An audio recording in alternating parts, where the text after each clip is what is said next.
Hoy, yung 2026 budget, itigil nyo na yan. Kalokohan lang yan. Puro na lang kayo budget, puro na lang kayo budget. Mangungutang na naman kayo, trilyon na naman ang utangin nyo. Sino magbabayad? Kami. Di bali ko kayo nagbabayad eh. Itigil nyo na yan. Matagal na yan, budget na yan. Ano nangyayari? Nangangamatay lang yung mga tao. Nalulubog sa baha dahil sa budget. Kayo lang naman nakikinabang ng budget eh. Tama na yan. Wala nang budget. Hindi naman kailangan ng tao yung budget eh. Oh.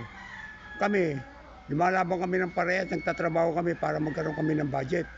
Kayo, nagkakaroon kayo ng budget dahil sa mga bunganga nyo, mga pagnanakaw nyo. Tumigil na kayo. Hindi na kailangan yung budget. Wala nang budget sa 26. Pare-parehas na lang tayo. Dapat kayo nasa Congress, tumakbo kayong Congress, di nalo kayo. O sweldo lang. Wala nang nakaw. Eh may sweldo na, may nakaw pa. Tumigil na kayo dyan. Wala nang budget. Dapat hindi na ma-approvean yung mga budget na yan. Eh trilyon na yung ninanakaw nyo eh.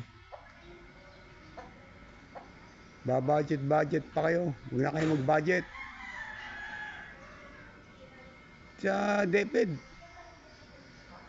1.6 billion? Nire-request nyo? Oh, ano ko kayo sabihin nyo, maganda. 1.6 billion at marami magagawa.